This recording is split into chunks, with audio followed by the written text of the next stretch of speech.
Bom, pessoal, nessa série de vídeos nós vamos falar sobre o View Router, mais uma ferramenta do ecossistema Vue que a gente vai utilizar para criar single page applications com Vue. Então vamos ver como é que ele funciona agora aqui. Então, o que é o View Router? Ele é o roteador oficial do ecossistema Vue.js, criado por Evan You, também criou o Vue.js, criou o Vuex, criou o Vite, e ele é utilizado para nos ajudar na atualização da parte de Vue, da visualização em Single Page Application. Então, se você está usando Vue.js, mas não pretende fazer Single Page Application, provavelmente você não vai precisar do View Router. Dentre as principais funcionalidades, nós podemos listar mapeamento de rotas alinhada, roteamento dinâmico, configuração modular baseada em componentes, que é uma das grandes virtudes do Vue, rotas com parâmetros, com query e wildcards, efeitos de transição entre views, que é bem legal, ajuste fino do controle de navegação, diferentes módulos de histórico e o comportamento de rolagem horizontal e rolagem customizável. Então, a ideia é utilizar, a gente vai falar aqui não de todas essas funcionalidades, mas das principais que a gente vai precisar ao longo do nosso projeto, para ter algo semelhante com o que a gente pode ver nesse vídeo, que é uma single page application, no caso aqui a barra de rolagem. Ao clicar na barra de navegação, ele altera o conteúdo principal sem realizar o refresh total da página, sem ele ir lá no navegador e voltar à página completamente reconstruída. Ele vai atualizando os componentes de acordo com os links que você vai configurar. Então, para fazer isso, no Vue, a gente tem duas principais tags que a gente vai ver aqui. A primeira é a router link, onde você passa como parâmetro to e o path que você quer acessar. No caso, você não precisaria usar mais a âncora, a tag de âncora, né, do HTML.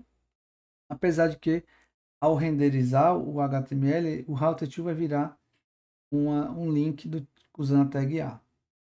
Então, nesse caso aqui, eu abri a chave, coloquei o texto que vai ser o meu link Go to Home.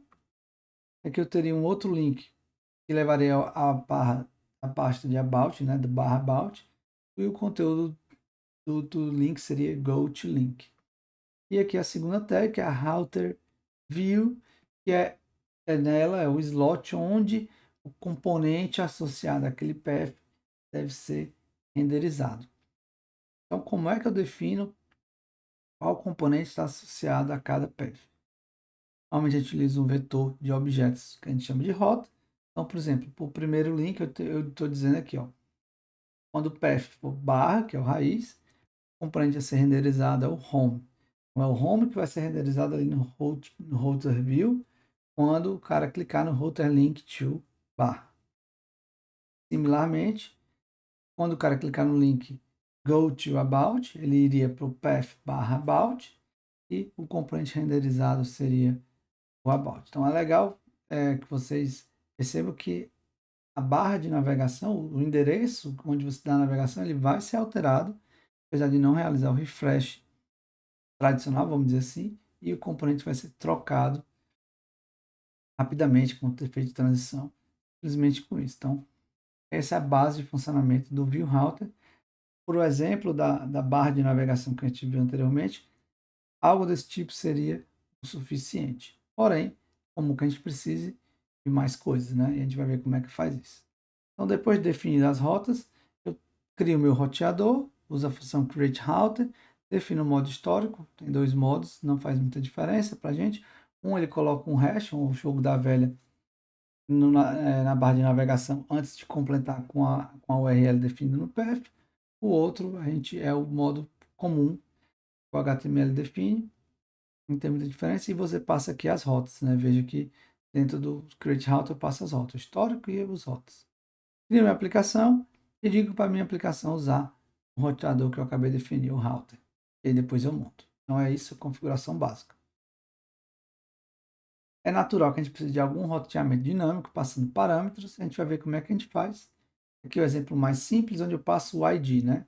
Eu quero acessar, por exemplo, informação de um usuário específico. Eu estou usando a gente usa como se fosse uma API REST, mas aqui não tem a ver com back-end, é só front, barra users, barra ID, né? $id, para dizer que eu estou recebendo uma variável aqui. E eu estou dizendo que eu vou renderizar o componente user. Então, quando eu quiser acessar esse ID dentro do meu componente, o que é que eu tenho que fazer? Tenho que fazer o import da função userRoute. Então, eu declaro uma variável usando esse cara, que é uma variável que vai representar a própria rota. E a partir daí eu acesso o objeto params da rota e aí o nome da variável, o nome do parâmetro que você passou na rota, que você disse que vai receber. Então, é users barra id. Então, aqui eu tenho que usar id. Isso vai variar com o nome. É assim que você faz. Então, essa minha variável id, const id, ela teria o valor do id passado na rota. E a partir daí você poderia, por exemplo, fazer uma chamada ao back-end para recuperar de forma assíncrona informações do usuário que tem um ID especificado na URL. Então, esse é um formato simples. Você pode ter mais complexo. Formato simples, eu estou passando aqui o texto em vez do ID. Então, nesse caso, o nome da minha variável seria o username, que teria o valor de usuário, do Eduardo. Caso você passe um objeto mais complexo, por exemplo, 2 parâmetros, username e post ID, o objeto resultante seria esse que a gente está mostrando aqui. O objeto teria uma variável chamada, um campo chamado username, cujo valor seria Eduardo, e um outro campo chamado post ID, que teria o valor 1, 2, 3. É comum, quando a gente está usando roteamento dinâmico, a gente usar o que o Vue define como named routes. Então, basicamente, são rotas nomeadas. Você dá um nome e aí você não precisa, por exemplo, dentro do route to link, route link to, você não precisa passar o path. Então, você não tem o path hard-coded. É aqui o nome da rota. O nome da minha rota é user. Então, ele vai jogar para o path barra user barra username. E para fazer o link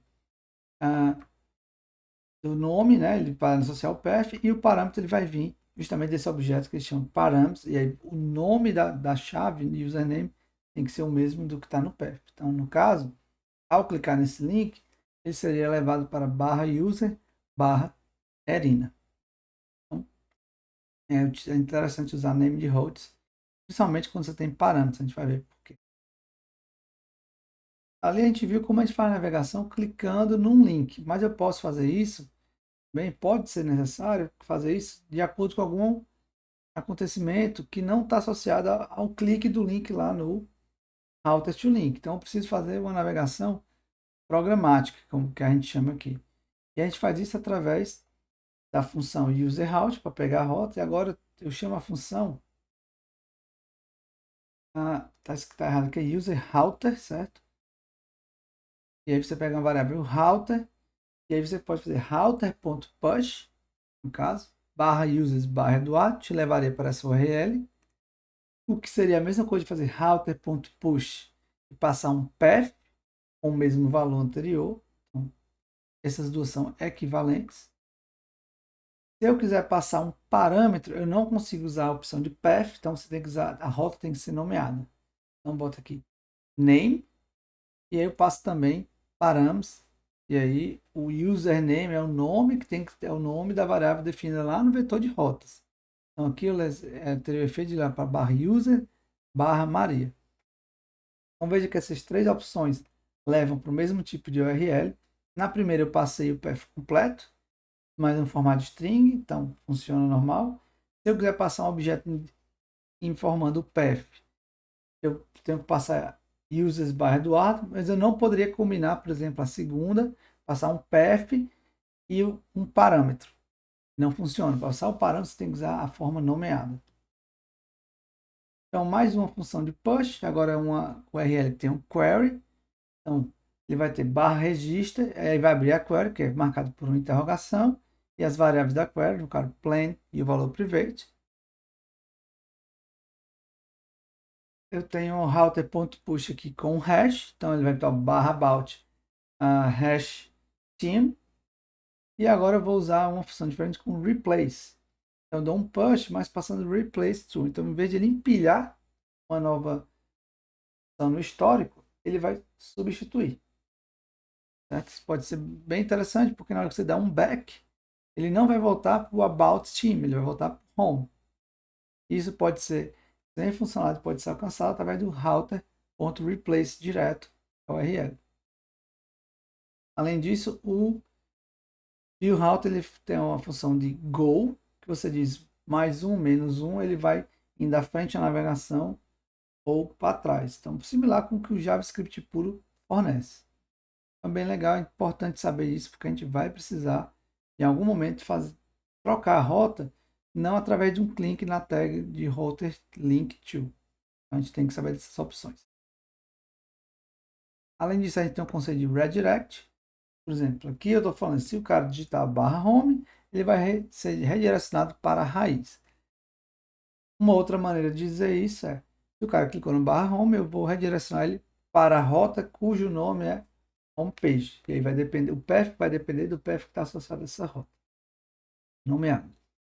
Ambos têm a mesma funcionalidade. O que acontece aqui é que a URL do navegador não vai terminar com /home. No primeiro caso, vai para somente o barra. No segundo caso, vai para o path definido nessa rota nomeada de homepage. Mas se você quiser que ao digitar uma URL, ele renderize um componente X e já está em outra URL, você não quer simplesmente duplicar, você pode criar um alias. Então, por exemplo, aqui, se o cara digitar barra, ele vai renderizar o componente homepage. Mas se ele digitar /home, ele vai renderizar o componente homepage também e a URL vai continuar como /home. Um efeito diferente do redirect, e aqui não precisa duplicar a rota para ter esse efeito. Isso aqui é bem simples, você define lá no vetorzinho de rotas, mas é bem interessante e útil. E para finalizar essa parte sobre os conceitos mais importantes do viewRouter, vamos falar de Navigation Guards, que são basicamente, a grosso modo, funções que são chamadas durante o ciclo do processo de navegação que servem como pontos de interferência para que a gente possa alterar o fluxo do processo de navegação. Em geral, a gente utiliza eles para redirecionar rotas ou mesmo cancelar. E um caso clássico também é associar com autenticação, né? E baseado na autenticação, cancelar ou redirecionar as rotas.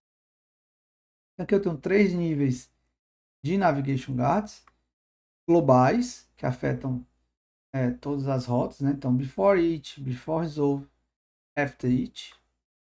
Por rota, então você especifica diretamente associado a uma rota, before enter, e o em componentes.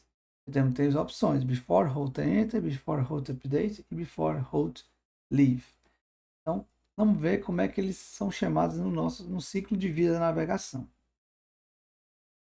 Então, supondo que dado um determinado evento do usuário, houve um início no processo de navegação.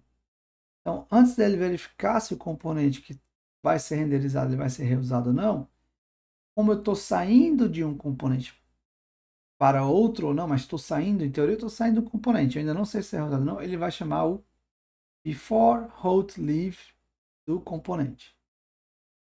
E depois disso ele chama o before each, que é um global. Depois disso, ele vai verificar se o componente é reutilizado ou não.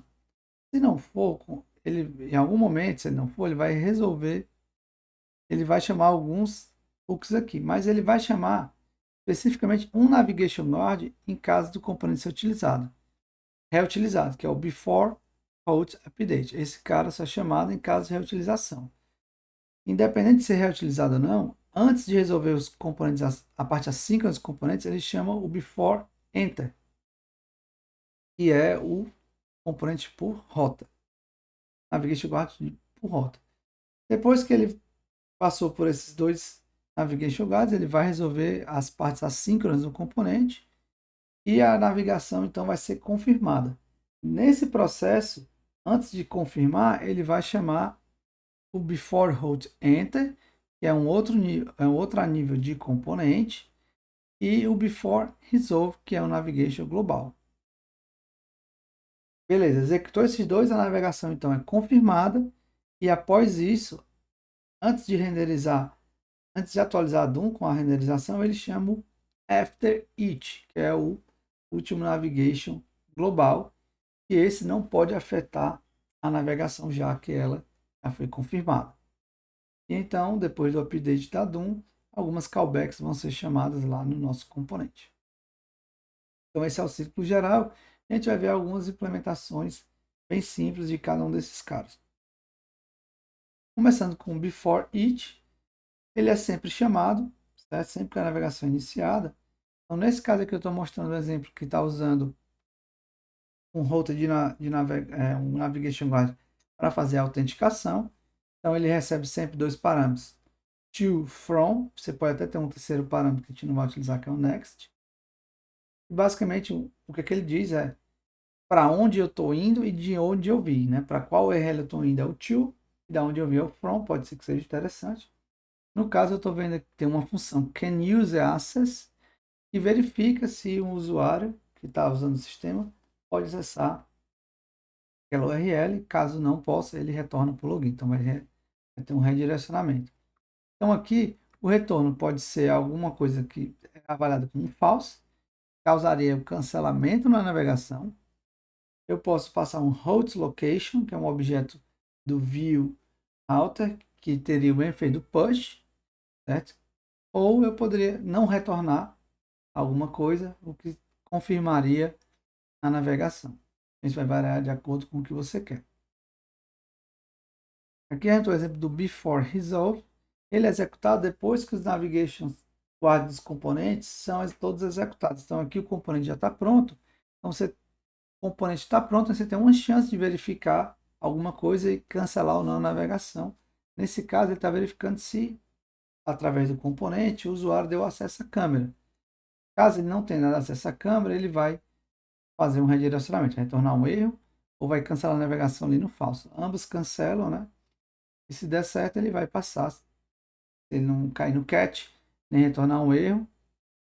Se ele não cair no catch, não tem retorno, então a navegação é confirmada, é sinal que o usuário liberou a câmera. O after each, ele não tem o poder de alterar a navegação, então ele é o caso mais comum é utilizar para fazer algum relatório, mandar informações para Analytics. Algo bem simples aqui. Agora nós temos o nosso Navigation Guard por rota, que ele é o único por rota. Você coloca ele, define ele lá no vetor de rotas. É um campo before enter e ele recebe uma função que tem também to e from. Funciona da mesma forma do global que a gente viu lá anteriormente. Caso você queira reutilizar funções, elas vão ser chamadas em mais de uma rota, você pode passar essas funções como no vetor, certo? Ambas essas funções podem receber o to e o from, nesse caso eu estou utilizando só o from. Então, por exemplo, as duas funções são utilizadas na primeira rota, mas na segunda rota só uma delas é utilizada. Então, essa é uma maneira de reutilizar e não ter código repetido dentro do vetor de rotas para criar navigation guards before enter. E por último, vamos falar do navigation guard em componentes. Aqui está faltando um que é o before hold enter, que ele não está presente na composition API. Por quê? Porque o tempo de construção do componente ele é basicamente o mesmo do processo de navegação, então eu não preciso do before hold enter. O código que vai estar dentro da script setup lá, ou do script do método setup do Composition API, ele é executado basicamente no mesmo tempo. Então, não preciso criar essa callback, né? Essa espécie de callback. Mas eu tenho o before hold enter, que vira on before hold update. Desculpa, before update, não enter.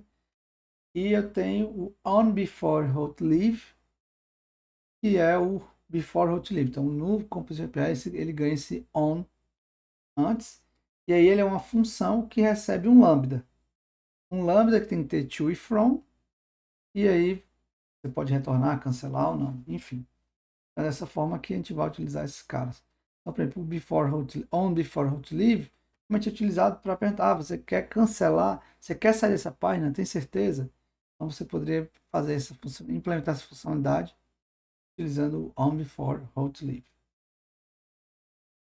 E um outro aspecto que eu queria falar antes de finalizar o conteúdo sobre View Router é sobre Data Fetch, que é importante aqui a gente pensar um pouco sobre isso. Então, usando o View Router, eu tenho duas opções, né, dois momentos para recuperar ou buscar a informação. Após a navegação, então após aquele ciclo ser todo completado, A navegação é confirmada e aí o meu componente aparece na tela ainda sem a informação que eu quero e depois eu vou buscar. Então, na verdade, aqui como se ele fosse chamado dentro do created, no created ciclo de vida do componente. E também na Composition API eu não preciso usar esse hook, basta você colocar o método, o código dentro do script setup ou do método setup, tem esse mesmo efeito. E a outra opção é antes da navegação. Então, antes do confirmar, posso usar, por exemplo, before root enter para recuperar as informações, de forma que quando o meu componente estiver pronto, ele já tem a informação para ser utilizada. A navegação é realizada depois e o componente já pode renderizar. Eu vou mostrar dois exemplos aqui de código rapidinho, utilizando essas duas abordagens. Nenhuma é errada, nenhuma é melhor que a outra, depende do que você quer. E depois a gente vai para a prática. Então, aqui um exemplo antes da navegação. Então, aqui eu não estou usando a Composition API, porque nesse caso eu não teria acesso. Veja que até está before root enter e não tem o on. Então, nesse caso, para que, como eu estou fazendo antes da navegação ser confirmada, eu não tenho acesso direto ao meu componente, ao des do componente. O componente não está pronto. Então, para isso, você tem que usar esse terceiro parágrafo next, e ele recebe um lambda, que a gente está chamando de VM aqui, o primeiro argumento, que esse é o componente. É uma callback. Então, aqui você não tem como usar o des. No onBeforeHotUpdate, sim, você pode usar o des, porque o componente já está pronto. Então, aqui, esse Navigation Guard é bem interessante para quando o componente vai ser reutilizável, porque o onBeforeEnter ele só é executado na primeira vez. Se eu, por exemplo, estou numa rota /user /Bruno e mudo para /user /João, o before_root_enter não vai ser chamado porque eu estou na mesma rota, mas o before_root_update vai. Então é muito interessante por isso. E se eu for fazer após a navegação, eu vou mostrar aqui o template, que é o mais importante, porque eu vou ter que tratar o caso da informação não estar pronta. Então eu tenho aqui um VIF loading para verificar se a informação já está pronta. Caso ela esteja pronta, eu não mostro o carregamento, né? Alguma coisa indicando que está carregamento. Se não estiver pronta, eu mostro a parte do carregamento. Então, tem essas duas opções e, como eu falei, nenhuma é melhor que a outra. É uma questão de escolha.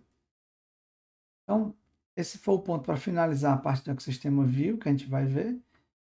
Vue DevTools a gente vai usar ao longo da prática, né, para debugar nosso código. A gente não está usando Vue Client, está usando Vite. A gente tem um Vue Loader rodando por baixo do Vite. Vuex para fazer o gerenciamento de estado. E, finalmente, a gente viu como fazer o roteamento com o Vue Router. Eu espero que vocês tenham gostado desse conteúdo. E agora a gente vai aplicar todo ele na prática para construir aplicações Single Page Applications com Vue.js. Se vocês tiverem alguma dúvida, podem entrar em contato e até a próxima.